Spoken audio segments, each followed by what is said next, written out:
merci à tous les quatre d'être là. J'espère que vous allez bien. Je vais commencer par vous. Je vais faire un petit tour, un premier petit tour pour que vous nous expliquiez à la fois vos enjeux et vos projets actuels. Et puis après, on parlera justement de cette question écosystémique. Je vais commencer par vous, Anne-Denise. Alors, un PCTE, je ne sais pas si vous êtes tous familiers avec cette structure, mais un PCTE réunit les acteurs d'un territoire, des collectivités. C'est PTCE. PTCE, mais bien sûr. C'est même marqué comme ça sur mon papier, donc je louche un peu.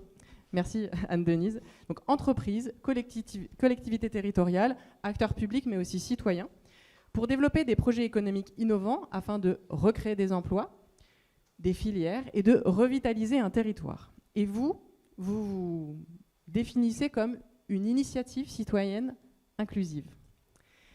Pouvez-vous nous dire quel projet de territoire vous avez voulu mettre en place au Murau et quels en sont aujourd'hui, en novembre 2021, les premiers impacts, ou les impacts, parce que ça fait peut-être il me semble que ça fait 3 ans que vous avez lancé ça, voilà, les impacts sociaux, environnementaux et économiques de ce PTCE. Bonjour à tous. Effectivement, le PTCE, donc Pôle territorial de coopération économique, est né récemment en 2018. C'est une jeune organisation que nous avons montée. Elle est née en fait d'un constat sur la ville des Mureaux. Je ne sais pas si ici, si je dis les Mureaux, si vous connaissez et comment vous la connaissez. Vous la connaissez, monsieur. Je peux vous poser la question, qu'est-ce que vous savez de la ville des Mureaux? C'est pas une colle, hein? Exactement, j'aime bien ce que vous dites. On entend souvent parler des émeutes quand on évoque la ville des Mureaux, parce que ce sont les médias qui sont les communicants sur ce sujet. Et nous, du coup, moi je suis habitante des Mureaux et c'est pas ma petite histoire que cette grande histoire a commencé. Donc moi je suis originaire de Côte d'Ivoire, j'ai un parcours de financier, donc j'ai fait un master, juste pour vous dire un peu qui je suis, mais avec beaucoup d'humilité bien sûr. Allez-y. Donc je fais un master, j'arrive en France et je me dis, j'ai envie de travailler dans des entreprises parce que, arrivant de Côte d'Ivoire, j'étais à la Loterie nationale de Côte d'Ivoire comme chargé de trésorerie. Je voulais reprendre ce poste-là dans une logique professionnelle. Et je me rends compte qu'en fait, ce n'est pas la même réalité parce que même si mon diplôme a été fait dans une école française, mais en Côte d'Ivoire, j'arrive en France et on me fait savoir que ce n'est pas la même chose. Donc, je reprends mes études et je fais un MBA en audit et contrôle de gestion. Je dis, voilà, j'ai maintenant le sésame, je vais affronter le monde professionnel. Et je rencontre M. Sémoulin Jean-Marc qui me dit... on échange et je lui dis, voilà, moi aujourd'hui j'ai un bon diplôme, c'est sûr que je vais avoir du boulot parce que les Mureaux, comme vous le dites, c'est nul, c'est les émeutes, j'ai pas envie de travailler aux Mureaux. Et il me dit, mais Anne-Denise, si tout le monde a ce même discours, jamais la ville des Mureaux va changer. Et tout le monde va fuir des Mureaux. Alors que nous sommes habitants des Mureaux, nos enfants y sont, et qu'est-ce qu'on va laisser à nos enfants? Donc je vous assure que cette rencontre a été pour moi un élément déclencheur de me dire, effectivement, la ville est peut-être nulle aujourd'hui, mais on peut quand même faire quelque chose. Donc, au lieu de chercher à travailler dans un cabinet à Paris ou à La Défense, je me dis, je peux peut-être apporter quelque chose à ma ville. Donc, c'est comme ça qu'on commence à réfléchir et on pose cette question toute simple à des personnes qu'on a rencontrées en disant, imaginez-vous, demain, la ville des Mureaux est transformée. Elle devient tellement attractive qu'on y développe du tourisme. Donc, vous imaginez, voilà, on nous a pris pour des personnes qui ne sont pas... voilà. Et on a dit, imaginons vraiment, on se projette dans un monde merveilleux, idéal. Et on a commencé comme ça à rencontrer des personnes. Après ce fou rire, ces personnes nous disent effectivement, la ville regorge de ressources. Est-ce que vous savez qu'il y a telle histoire? Est-ce que vous savez que telle histoire est racolée à la ville? Est-ce que vous savez que le premier hydravion, par exemple, au monde, a démarré de la ville des Mureaux? Je ne savais pas. Est-ce que vous savez qu'on a un cimetière néolithique qui est au Mureaux pour lequel on peut développer du tourisme historique? Je ne savais pas. Voilà, plein de petites histoires comme ça qu'on a commencé du coup à se dire, il fallait qu'on les note parce qu'on peut construire quelque chose d'intéressant. Et on a eu 280 propositions des habitants des Mureaux de dire, on pourrait mettre en place quelque chose, on pourrait faire ceci, on pourrait faire cela. Donc on se dit, avec ces 280 propositions, on ne va pas juste les mettre dans un tiroir, on ne va pas les déposer à la mairie pour dire, voici les propositions, parce que une des questions qui a été posée quand on a commencé à rencontrer les habitants, sachant que nous sommes une ville de 32 000 habitants, on en a rencontré 10%, donc 3 000 personnes. La première question qui revenait souvent, c'est « Est-ce que vous êtes mandaté par la mairie ?» On a dit non, on est citoyen comme vous et on voit que la ville se décline et on veut aussi changer. Donc c'est déjà comme ça que les habitants se sont dit « Ok, ensemble, on veut ce changement et ensemble, on veut le construire. » Et on a mis en place du coup différents axes de travail pour répondre à ces propositions qui ont été faites. Donc l'adhésion du coup des citoyens est venue du fait que les propositions qui ont été données ont permis de construire des propositions de solutions pour répondre à ses besoins. Donc, quand on arrive et qu'on demande à quelqu'un quel est ton problème et que la personne évoque son problème, très souvent, dans l'évocation du problème, il y a une proposition de solution qui est donnée. Donc, on tient compte de cela pour construire ou peaufiner, j'ai envie de dire, la proposition de solution. On parlait du coup d'actions économiques mises en place. Une des réalités du territoire, c'est le chômage, surtout le chômage des jeunes. Et la problématique qui suit, c'est que les jeunes manquent de réseau. On a rencontré des DRH qui nous disent tout de go, quand on reçoit les CV des jeunes des Mureaux, très rarement on les lit, on les met à la poubelle, voilà. Donc ces jeunes, du coup, entendant cela ou sachant cela, ne mettaient plus la ville des Mureaux sur les CV. Donc quand on a parlé de CV anonyme, beaucoup ont pensé que ça pouvait résoudre le problème, sauf que quand on arrive en entretien, après le nom qui apparaît peut-être pas, mais on voit la personne, on devine un peu, on demande où est-ce que vous habitez, parce que le poste se trouve à Paris, vous habitez où? Quand on évoque les Mureaux, ça ne passera pas. Donc on a rencontré des DRH, on leur a dit, voici la réalité des jeunes des Mureaux, qu'est-ce qu'on peut faire? Et comme ils ne connaissaient pas vraiment le territoire et qui sont restés pour la plupart, comme monsieur, c'est pas pour vous indexer, mais c'est juste reprendre votre exemple, comme monsieur de dire, les Mureaux, c'est la banlieue, c'est les incendies, c'est les voitures qui brûlent, on lui a dit, venez aux Mureaux, venez voir les habitants des Mureaux, venez rencontrer les personnes qui habitent les Mureaux, venez prendre conscience des réalités, venez réaliser qu'aux Mureaux, il y a des personnes qui sont diplômées, qui ont fait de belles études et qui ont envie de s'en sortir, qui ont envie de travailler. Donc on a mis en place comme ça des rencontres avec des chefs d'entreprise et aujourd'hui, nous sommes fiers, voilà, fiers de ce que nous avons commencé à faire. Nous sommes aussi dans la valorisation des mamans. Les mamans, aux Mureaux, nous avons une centaine de nationalités. Très souvent, on présente cela comme étant un handicap. Différentes cultures, c'est sûr qu'elles ne vont pas s'entendre. Et nous, on prend le contre-pied de dire que ce n'est pas un handicap, mais c'est une richesse. Et ces mamans qui, très souvent, sont amenées à dire, vous êtes maman, femme au foyer, restez à la cuisine. On leur dit, mais vous savez faire la cuisine, c'est une richesse. Comment on peut valoriser cette richesse? Donc aujourd'hui, nous, tout ce que nous mettons en place au Mureaux, on part de ce que l'individu a et on propose quelque chose. Donc l'individu se sent tellement valorisé qu'il a envie de s'investir et il en ressort de là de la fierté et pour la personne et ce qui rejaillit aussi sur le territoire. Peut-être pour compléter, vous avez mis en place une filière aussi agroalimentaire avec de la permaculture. Vous avez mis en place en fait un certain nombre de transitions à votre échelon local et ça fait 3 ans que vous faites ça. Vous avez des beaux succès en termes d'employabilité, en termes justement de ce début de filière agroalimentaire qui est mis en place. Et j'ai lu dans une, je ne sais plus si c'était vous ou la personne avec qui vous l'avez, je me souviens plus du nom de la personne que, voilà, Monsieur Semoulin, que vous aviez une ambition de pouvoir déployer ça à l'échelon national, voire international. Comment vous imaginez la réplicabilité de ce que vous avez mis en place et qui partait justement d'une initiative citoyenne à laquelle vous avez agrégé des entreprises, à laquelle vous avez agrégé la collectivité dans laquelle vous étiez? Comment vous en pensez la déployabilité? On se dit que l'image de la ville des Mureaux, ou même la ville des Mureaux, c'est plutôt l'image de toutes les villes en difficulté de la France. Donc si on réussit à faire ça aux Mureaux, on pourrait très, très facilement dupliquer cela sur les autres territoires. Je dis image parce que la ville des Mureaux, c'est la délinquance, c'est la drogue, c'est le chômage, c'est vraiment toutes les problématiques qu'on rencontre sur tous les territoires. Donc si des citoyens d'un territoire pareil réussissent à quitter le volet délinquance et autres et rentrent sur le bon chemin, le droit chemin, on pourra le dupliquer. Parlant de ce projet permaculture, donc nous, ce qu'on a mis en place sur le territoire de la ville des Mureaux, c'est vraiment des jardins, on l'appelle les jardins de la rencontre. Donc c'est des jardins ouverts, où tout le monde peut venir avec 1 heure, 2 heures, 3 heures, un peu de disponibilité, venir travailler. Et on a vraiment déployé cette action à la suite de la situation de Covid avec les confinements, parce que c'est des personnes qui habitent dans des appartements, il n'y a pas d'espace pour cultiver, pour s'oxygéner et tout ça.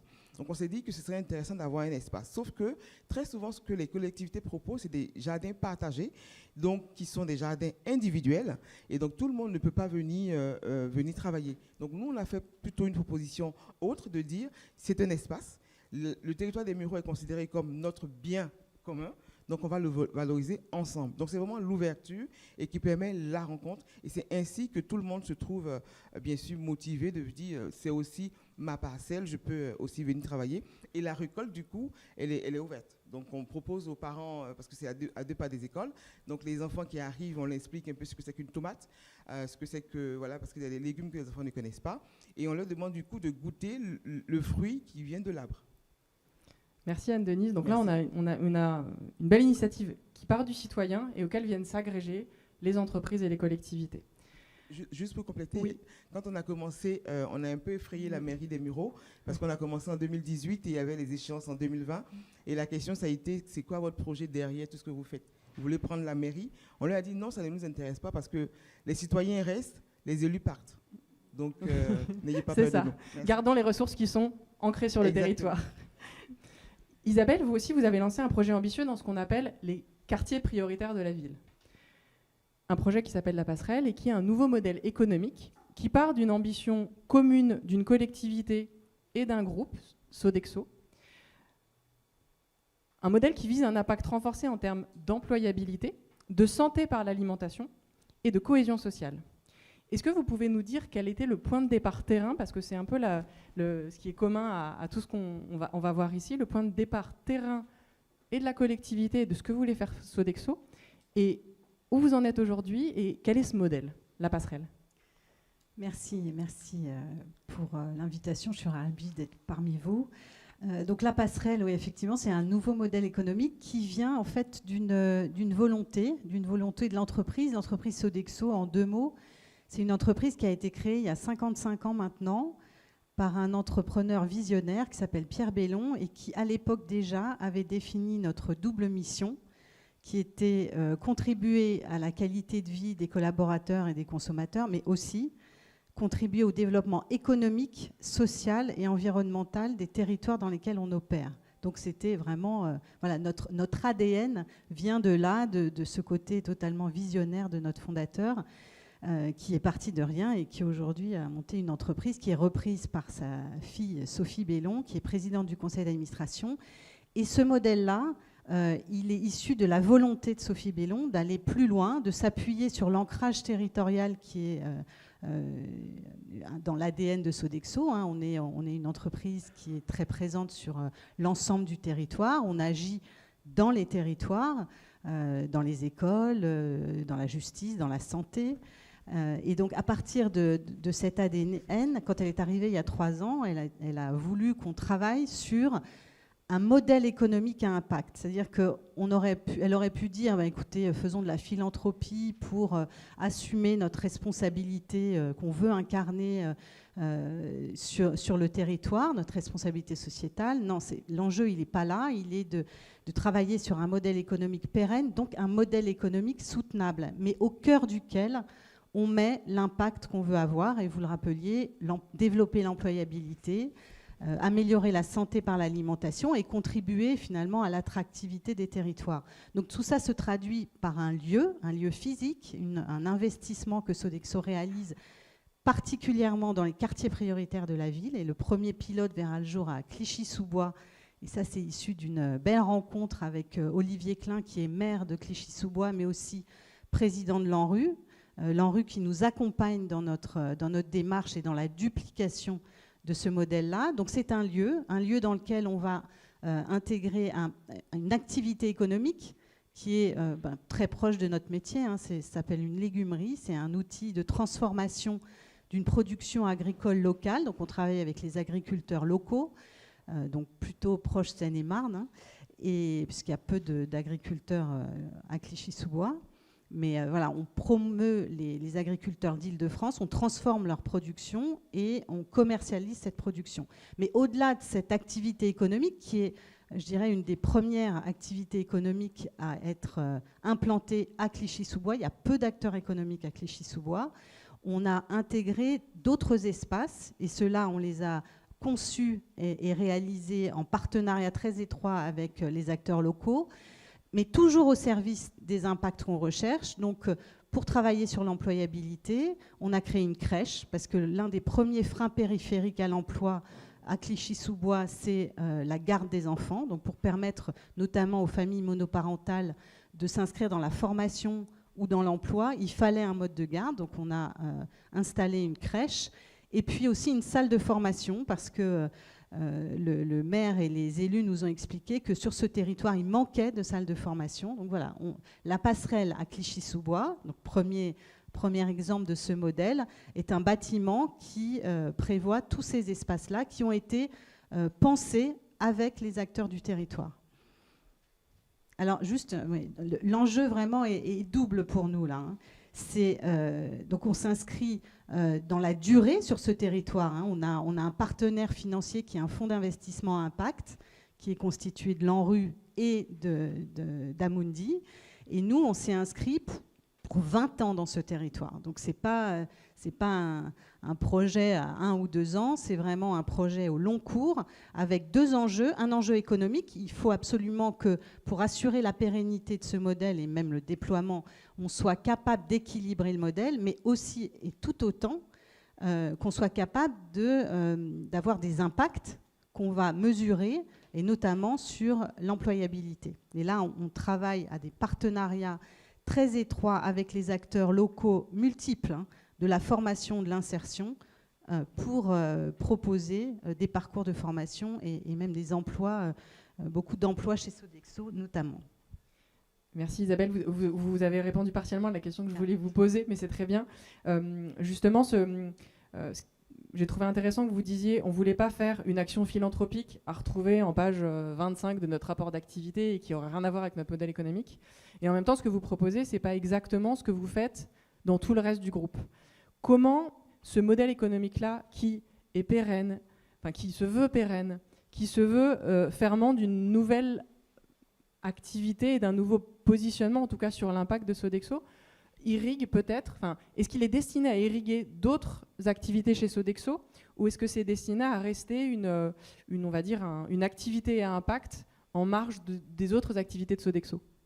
Non, l'ambition, c'est vraiment d'irriguer tout le modèle de Sodexo, et notamment, je le disais à l'instant, en créant de nouveaux modèles de recrutement.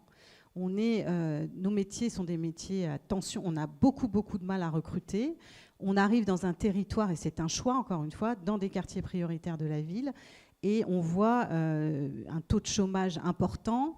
Il nous semble on a la conviction que des alliances entre des acteurs comme Sodexo ou d'autres, d'ailleurs, on n'a pas la volonté d'être seul sur ce territoire, au contraire, mais des acteurs privés et publics en charge de ces sujets de formation, d'insertion, ces alliances-là vont créer de la valeur. Et on est déjà en train d'expérimenter la valeur de ces alliances-là sur l'emploi, et on a des filières de recrutement qui vont permettre à des habitants du territoire. Alors, ce n'est pas que Clichy-sous-Bois, c'est l'établissement public territorial qui regroupe une quinzaine de villes.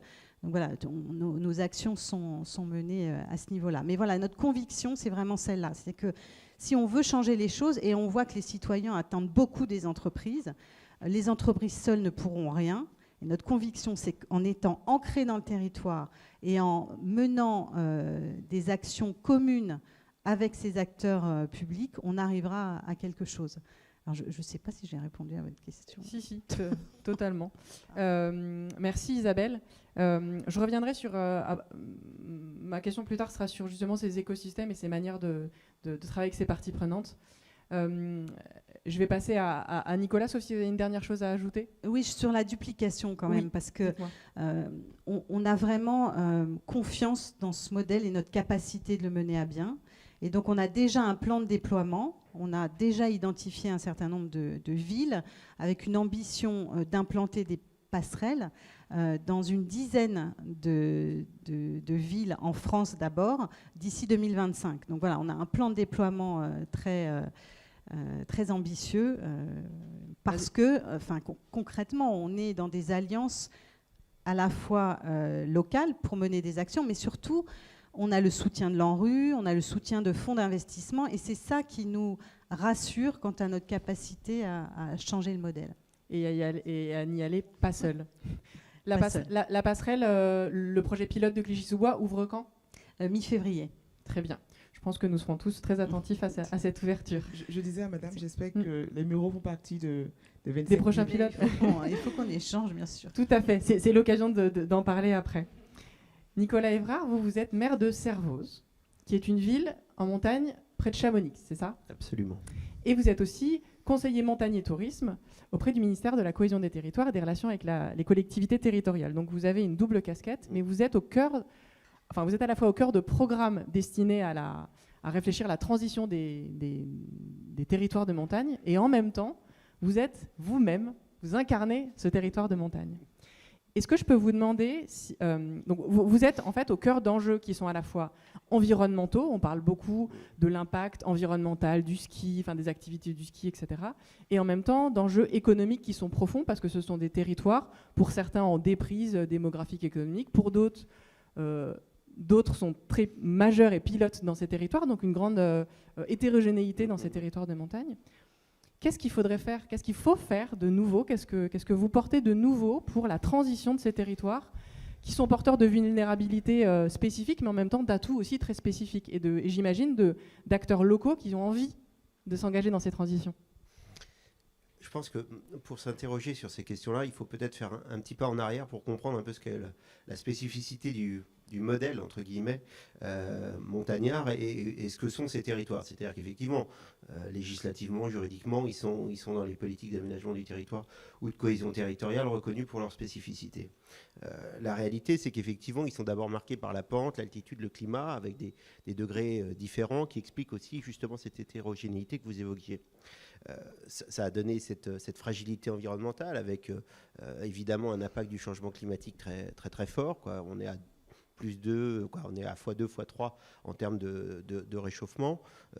Ça se voit très bien justement dans la vallée de Chamonix où les glaciers sont très proches et où on voit justement un recul qui s'accélère. Mais ça donne aussi des risques naturels de plus en plus importants qui sont toujours présents historiquement, mais qui sont évidemment de plus en plus importants. Ça donne aussi une économie qui est marquée par ses surcoûts. C'est-à-dire que ça coûte plus cher, ne serait-ce que sur un élément agricole, sur une production agricole, ça coûte plus cher de produire en montagne, moins de productivité, moins de capacité, moins de terrain plat, plus de pentes, vous voyez, ça crée du surcoût. Et puis, il y a une réalité sociale tout à fait particulière, avec effectivement une activité très marquée par la saisonnalité, par finalement une organisation un peu originale de l'emploi, des doubles actifs, des triples actifs parfois même, qui fait qu'effectivement, les modèles se sont plutôt adaptés avec une certaine dynamique, parce que finalement, des territoires assez habitués à une sorte de flexibilité. Peut-être avec de la sécurité à côté, en tout cas on parle parfois de cohésion, de logique de cordée, justement, en montagne. C'est peut-être à discuter, mais en tout cas, effectivement, des modèles qui ont permis de s'adapter assez vite et de passer, je dirais, sur ces 200 dernières années, d'une évolution d'abord industrielle, où on a exploiter les ressources naturelles, notamment à des fins énergétiques, dans beaucoup d'endroits, qui a permis de développer aussi des industries lourdes, il ne faut pas l'oublier, dites électro-intensives, dans beaucoup de vallées alpines, pyrénéennes. Voilà, ce n'est pas un hasard si certaines industries se trouvaient dans ces secteurs-là. Et puis, bien sûr, depuis 20, 30, 50 ans, selon les cas, parfois 250 ans comme dans la vallée de Chamonix, le tourisme. Le tourisme qui est effectivement devenu progressivement une activité plutôt élitiste, destiné à quelques acteurs romantiques britanniques ou scientifiques genevois dans la vallée de Chamonix qui venaient regarder au XVIIIe siècle les glaciers et s'émerveiller. Et puis peut-être aussi quelques ingénieurs qui allaient chercher des mines. Ces territoires sont devenus dans un certain nombre de cas des territoires d'un tourisme intensif, de masse, notamment avec la construction, avec le plan neige, de stations intégrées à 1800 mètres d'altitude, voire plus haut parfois maintenant. Bon, tout ça, évidemment, est impacté par le réchauffement climatique, la crise globale et évidemment la transition que la crise sanitaire a mis en évidence, quoi. On le sait bien, notamment sur l'internationalisation du tourisme. Ça pose question, ça nous pose à tous des questions et évidemment, il faut réagir. Et aujourd'hui, on se dit que finalement, entre l'impact du changement climatique, entre une économie qui a besoin de création de plus de valeur, c'est-à-dire à la fois de valeur, je dirais, humaine, philosophique, environnementale, mais aussi de valeur économique, il faut réinventer le modèle. Et puis, bien sûr, au niveau social, parce que c'est un élément déterminant, la précarité est très présente. Soit parce qu'effectivement il y a un manque d'emploi dans certains secteurs, notamment ceux en déprise, on va dire en forte ruralité, et puis dans d'autres, plutôt par une très forte tension sur le marché de l'emploi, avec aussi un coût de la vie absolument incroyable qui équivaut à peu près à Paris intramuros, à quelque chose près, notamment sur le foncier. Et donc, effectivement, une précarisation de la population permanente qui est assez marquant, voire choquant.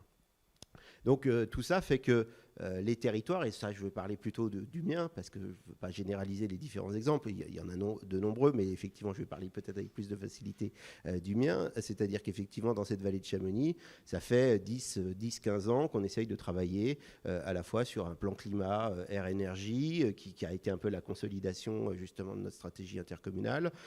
On a travaillé assez tôt, avec une réussite qui est encore à améliorer, mais sur la libre circulation des transports publics, pour justement favoriser un peu moins, à la fois pour les touristes comme pour les habitants permanents, une circulation qui soit moins impactante en termes de qualité de l'air. Et on sait que globalement, dans la vallée de l'Arve, pas que sur Chamonix, mais globalement, c'est pas terrible.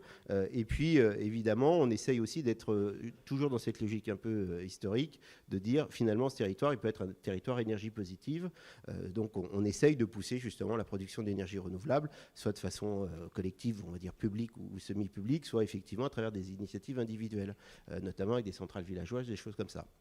Et puis, il y a effectivement aussi, comme partout, comme dans le monde urbain, des logiques associatives, des logiques citoyennes qui se développent, qui se structurent avec des actions de jardins en permaculture portées par des associations ou d'autres activités de ressourcerie, de donnerie, enfin voilà, des choses comme ça. Ce qui fait que, notamment dans cette vallée, on a finalement une sorte de modernité dans la vision des choses qui fait que je ne suis pas choqué d'être ici aujourd'hui avec vous et je ne me sens pas complètement hétéroclite parce que finalement, on essaye d'adapter ce que je viens d'entendre un peu sur les mêmes logiques finalement, avec les mêmes logiques de recréer du lien, de recréer justement une sorte de vivre ensemble qui est importante, quoi. Il n'y a pas que dans le monde urbain, mais de la même façon, effectivement, dans ces territoires, il y a besoin aussi de se retrouver parce que le rythme de la vie, le rythme de la saisonnalité pousse parfois effectivement à avoir des sociétés très, très divisées, très morcelées et des gens qui ne se parlent pas beaucoup parce qu'ils n'ont pas le temps de se parler, quoi. Et donc, effectivement, il faut retrouver les lieux où on recrée ce lien, cette envie de vivre ensemble, ce besoin de partager.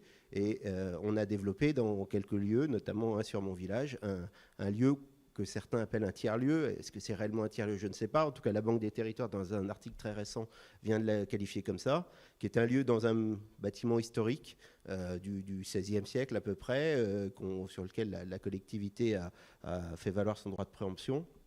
Et à recréer justement un lieu qui est à la fois un centre d'interprétation sur l'agriculture de montagne, pas simplement pour expliquer ce que c'est que la vie des paysans d'aujourd'hui, mais aussi pour expliquer comment ils produisent, quelles sont leurs contraintes et quels sont, je dirais, l'intérêt général qu'ils portent à travers leur activité. Et puis, évidemment, c'est super de parler de ça et ça intéresse. Et pour vous dire, par exemple, en ce moment, on parle de la nouvelle présence de la prédation des loups, voilà, et on essaye d'expliquer. De toute manière, la présence, elle est quelque part, elle ne doit pas être acceptée ou pas acceptée, elle est là. Il faut effectivement l'intégrer dans notre façon de vivre. Et pour les éleveurs, c'est un élément évidemment compliqué. Ça remet en cause leur vision et leur organisation, je dirais, à la fois économique et culturelle. Et puis, de l'autre côté, c'est peut-être aussi un atout de se réinterroger justement sur la présence d'une nature plus sauvage sur ce territoire. Donc on essaye effectivement de faire plutôt à la fois un peu d'éducation à l'environnement, de sensibilisation, plutôt que d'être simplement dans la critique ou la rébellion vers cet état de fait, et d'essayer d'expliquer à tout le monde comment vivre avec ça et avec les chiens de protection qui deviennent du coup une obligation. Mais au-delà de ça, on essaye de mettre aussi de la convivialité. Et ce lieu, il est devenu aussi un lieu où des associations locales, différents acteurs se retrouvent pour faire la fête, déguster des produits locaux et vivre des moments justement où on se retrouve. Et ce qui est intéressant, c'est que ce lieu qui finalement tourne beaucoup autour des habitants permanents, sur ces enjeux que je viens de vous évoquer, est aussi un lieu touristique. C'est-à-dire que finalement, se développe là un tourisme, sans dire alternatif, mais au moins complémentaire à ce qu'on peut trouver ailleurs dans la vallée, où il y a des remontées mécaniques qui sont connues, reconnues, l'aiguille du Midi ou le Montanvert. Mais aussi, on a là un lieu où justement on va trouver quelque chose de simple. On va retrouver de l'humain, on va retrouver une proximité sur des petits formats, où il va y avoir des ateliers pour tresser de l'osier, on va avoir des ateliers pour apprendre la cuisine et autres. Et les gens sont très contents de se retrouver les uns les autres, comme ça, entre des gens qui sont là parce qu'en vacances, ils partent pas, les enfants partent pas parce que les parents travaillent, et d'autres qui viennent en vacances se reposer. Donc ce lieu est assez emblématique justement d'une tentative ou d'une volonté justement de faire de la transition un peu dans la marge finalement, et d'essayer d'aller chercher au cœur d'un modèle économique voilà, très structuré et quelque part un peu dominant, une alternative justement à ce modèle, en retrouvant des valeurs qui sont peut-être les valeurs des territoires, pas seulement d'une autre. Et puis on travaille sur un autre projet qui est effectivement un peu plus proche d'un lieu comme ça, qui est en construction, notamment sur l'analyse qu'on a un énorme besoin de relocaliser l'économie, du fait notamment que ce territoire est hyper attractif, et il est hyper attractif pour des investisseurs extérieurs, et qu'en fait on s'est aperçu qu'il produisait pas mal de valeur, mais que cette valeur ne restait pas sur le territoire. On avait travaillé avec le cabinet Utopie sur cette logique du local shift, et effectivement on s'est rendu compte que la fuite économique était juste énorme. Et donc un des enjeux, c'est de reproduire,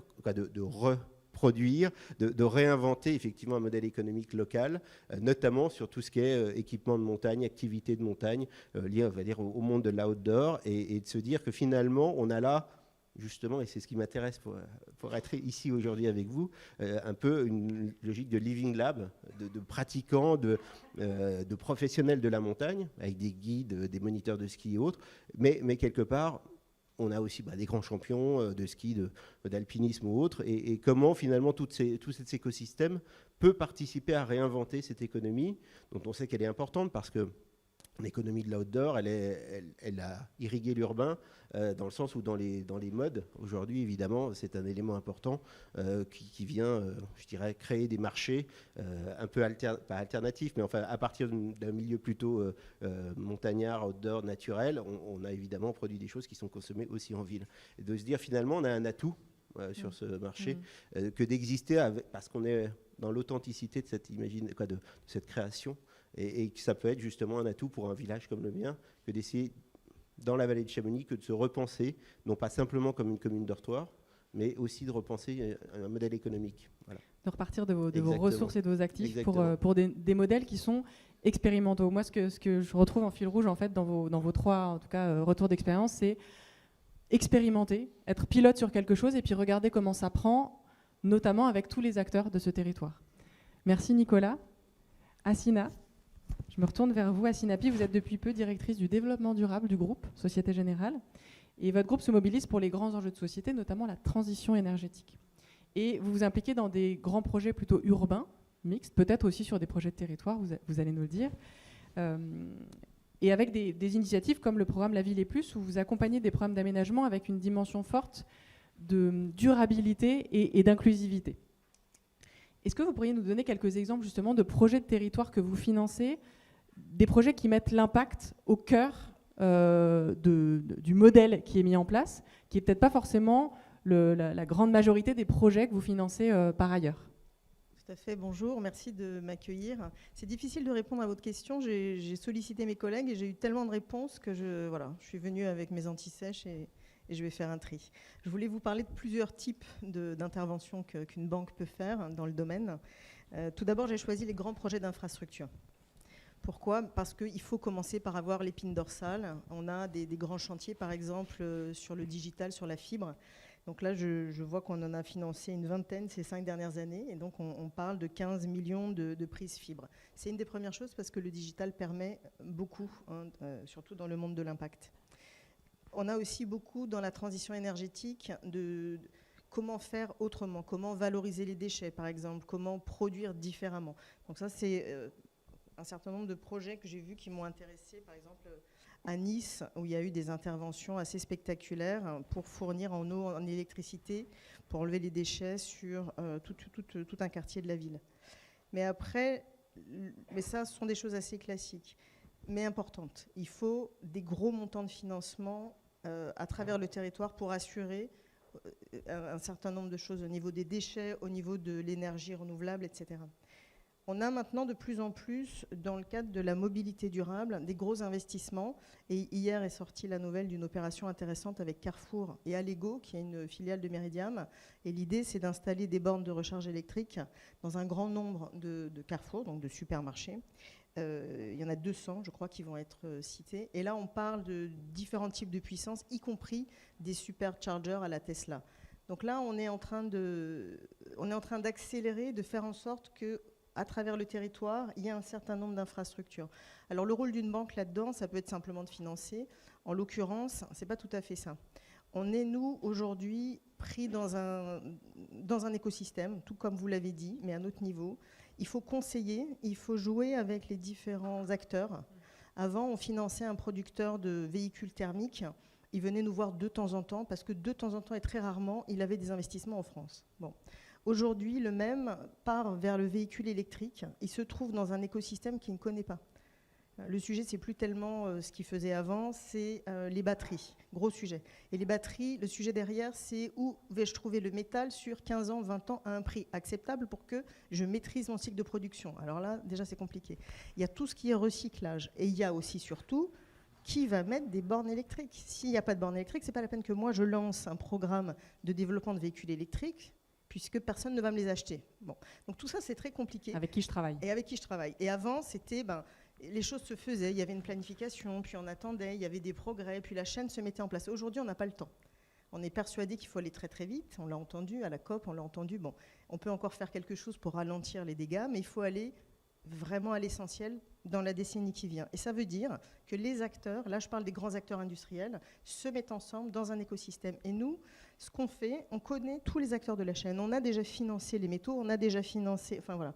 Et donc là, par exemple, dans cette affaire de Carrefour, on parle d'un très gros financement. C'est un projet sans recours. Donc ça veut dire on ne va pas aller demander à Carrefour de nous rembourser. On va prendre le risque que les citoyens viennent avec leur voiture électrique pour recharger dans ces infrastructures-là. Voilà. Un risque qu'on mesure, mais qui est nouveau. Voilà. Oui. Donc on est plongé dans ce nouvel univers où on travaille dans des initiatives communes. Par exemple, on est entré au Conseil de l'hydrogène. C'est un peu bizarre d'avoir une banque. Ben non, parce qu'en réalité, comme aujourd'hui personne ne sait trop ce qui va se passer, il faut, et on ne sait pas si l'hydrogène ça va être la bonne solution. Donc vous allez avoir les acteurs du poids lourd, vous allez avoir les acteurs financiers, vous allez avoir les acteurs qui vont faire de l'électrolyse. Il faut mettre tout le monde autour de la table et avoir cette co-création ensemble. Donc ce que vous dites à l'échelle du territoire, nous on le vit à une échelle plus industrielle en fait. Donc ça c'est un des premiers sujets que j'ai relevé dans ce que m'ont dit mes collègues. Après, il y a beaucoup de développement immobilier, parce qu'évidemment, on parle localement dans les territoires, des développements un peu nouveaux, où on va mettre, mais ça vous connaissez déjà très bien, des logements, mais aussi des logements qui sont abordables et qui sont aussi achetables à la fin, des incubateurs de start-up. Par exemple, là, je parle d'un projet à Palaiseau, dans une ancienne ZAC.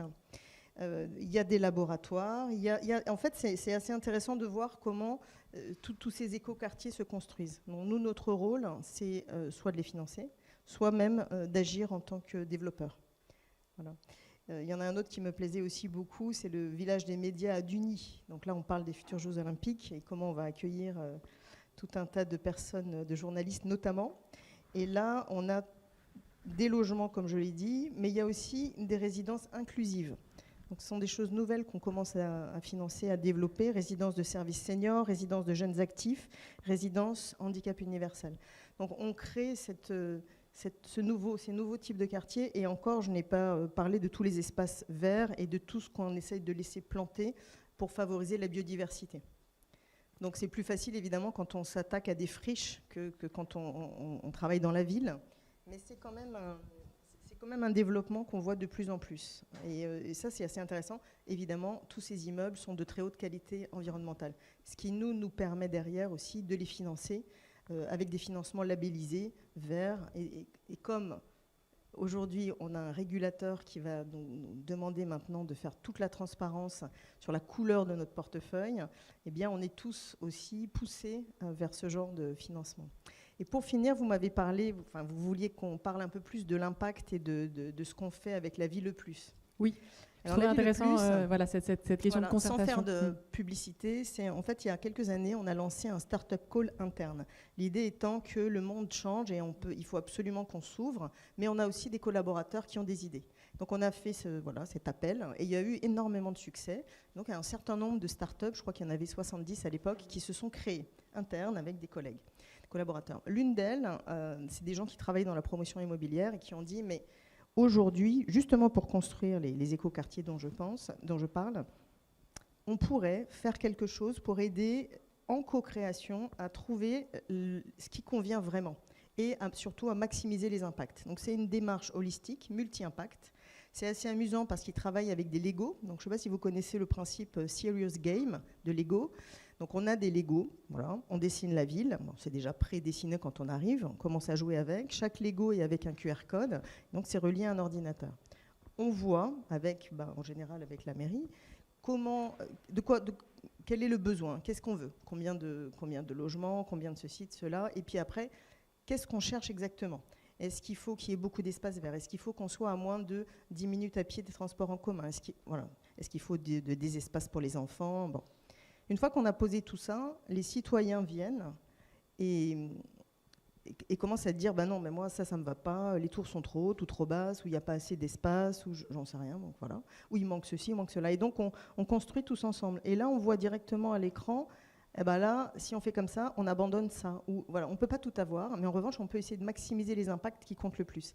Et en sortant de là, on a normalement des projets qui sont plus intelligents et aussi qui vont être plus acceptés, puisque derrière, les citoyens qui étaient là sont des prescripteurs.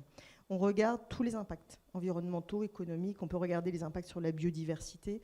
Donc voilà, c'est un peu ce sont des outils, hein, ça ne règle pas tous les problèmes du monde, mais on voit bien, ça rejoint ce que vous dites, on voit cette tendance de besoin de construire ensemble. On n'a pas la solution dans ce monde complexe, on ne l'a pas tout seul. Et si on le fait tout seul, soit on n'y arrive pas, soit on se plante. Donc c'est un peu le principe de cette start-up, voilà, qui a travaillé avec beaucoup de villes déjà, à un moment donné, tout un tas d'exemples, et aussi qui commence à travailler avec des villes en Afrique. Donc en France, par exemple, qu'est-ce qu'ils ont fait d'intéressant? Pardon, je sors mes anti-sèches, mais j'ai pris mon poste il y a quelques semaines, donc je ne suis pas encore complètement fluente. Par exemple, à la ville de Palaiseau, ils ont travaillé sur les assises de la transition écologique, l'agglomération d'Évreux pour son plan de mobilité douce et son plan alimentaire de territoire. La valorisation d'une des friches industrielles, justement là-bas. À la Seine-sur-Mer, pareil, valorisation de friches industrielles. Et là, ils ont eu des mandats avec la ville de Dakar pour la mobilité urbaine soutenable et avec la ville de Ouagadougou, pareil, pour la modernisation du transport artisanal. Donc c'est assez intéressant de voir que ce sont des préoccupations partout, hein, où on essaye d'aller plus vite et mieux ensemble. Voilà. Pardon, j'étais peut-être un peu longue. Pas du tout, bon. Asina. Et surtout, vous avez presque pré-répondu aux questions que je souhaitais vous poser, notamment sur, le fait de financer et d'accompagner des projets de transition. Ça vous oblige aussi vous-même à vous transformer, à aborder différemment la manière dont vous travaillez, puisque, comme vous le dites, on n'est pas sur du financement de personnes qu'on voit une fois tous les 36 sur des modes classiques, mais j'imagine que le fait de co-construire des financements avec ces personnes-là ou des accompagnements, ça vous oblige aussi à être plus en concertation avec ces personnes-là et à co-construire vous-même les produits que vous allez faire. Et je trouvais intéressant en fait de vous inviter à cette table ronde parce que vous nous avez tous présenté des projets pilotes et des expérimentations. Et on voit aussi que les acteurs qui les financent sont aussi obligés d'innover dans leur manière de financer les choses. Et l'année dernière, on avait Nicolas Vesval de vos équipes qui était venu sur justement des nouvelles manières d'investir pour des projets qui, en fait, n'existaient pas avant. Donc, à un moment, il faut bien trouver une nouvelle manière de nouveaux critères, de nouvelles prises en compte d'impact, parce que ce n'est pas vos logiques habituelles de financement. Oui, là-dessus, juste un mot. Donc, le collègue dont vous parlez fait de la finance à impact social. Donc, ça existe en France aussi, hein, les contrats impact social. On dit, je m'engage à avoir un tel impact, hein, par exemple, sur des personnes qui étaient incarcérées, qui sont sorties. Il faut les aider, parce qu'il y a un certain nombre de choses à faire pour éviter qu'elles retournent en prison, par exemple. Bon. Et donc, on s'engage. C'est le privé. Et à la fin, si les impacts ont été remplis, réalisés, le public paye. Ça, c'est un type de contrat qui est en France. Nous, on travaille plutôt avec les entreprises, justement, pour essayer de faire des projets basés sur l'impact, mais qui seraient viables économiquement. Donc, des grandes entreprises viennent nous voir. Je vous donne un exemple d'une entreprise qui fabrique des lunettes, qui s'intéresse à un grand pays émergent. et où il n'y a pas d'infrastructure, donc il n'y aura jamais de vente de lunettes. Bon, si on voit ce que fait le fait d'avoir des lunettes sur une population, en termes de santé, en termes d'éducation, en termes de ne pas avoir des accidents, enfin, c'est incroyable, parce qu'évidemment, ça change la vie.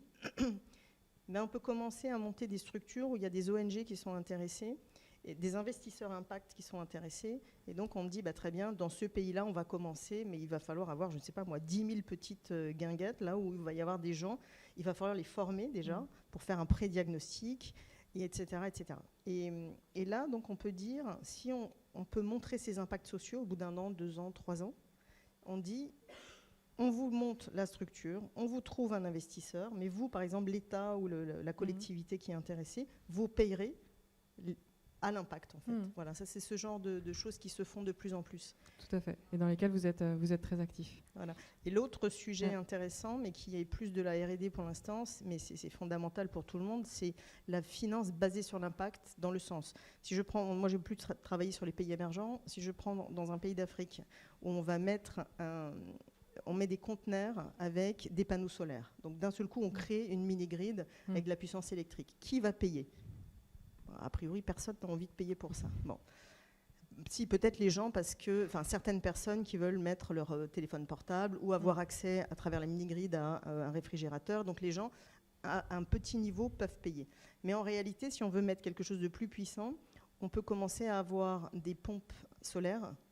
Quand on a des pompes solaires qui sont rattachées à ça, ça veut dire que les femmes, et surtout les petites filles dans le village, ne passent pas la journée à aller chercher de l'eau, et donc elles peuvent aller à l'école. Ça veut dire aussi qu'on a un réfrigérateur et que donc on peut avoir un dispensaire. Bon, après, pour avoir ce que je viens de dire, évidemment, il faut qu'il y ait une école. Mais une école, ça peut être un simple bâtiment, en réalité, qui est relié à une autre école, tout ça grâce au digital. Donc, en fait, quand on voit...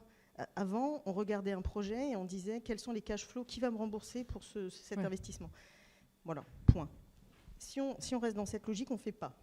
C'est pas bancable, comme on dit. Bon.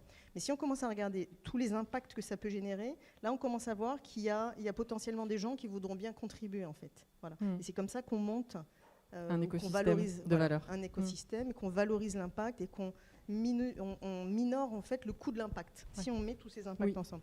Voilà. Donc ça, c'est un peu une théorie, dans la théorie de l'impact, mais qu'on peut retrouver dans nos territoires en France aussi, en fait, sur différents sujets. Et que vous travaillez. Je vous remercie. Le temps a filé, donc je ne vais pas avoir le temps de vous poser toutes les questions que j'avais envie de vous poser. Je vous remercie infiniment, en tout cas, pour vos témoignages. Et si les personnes de l'audience avaient envie peut-être de vous poser des questions plus précises sur vos projets, je me permettrai peut-être du coup de les flécher vers vous en passant par moi. Merci beaucoup à tous.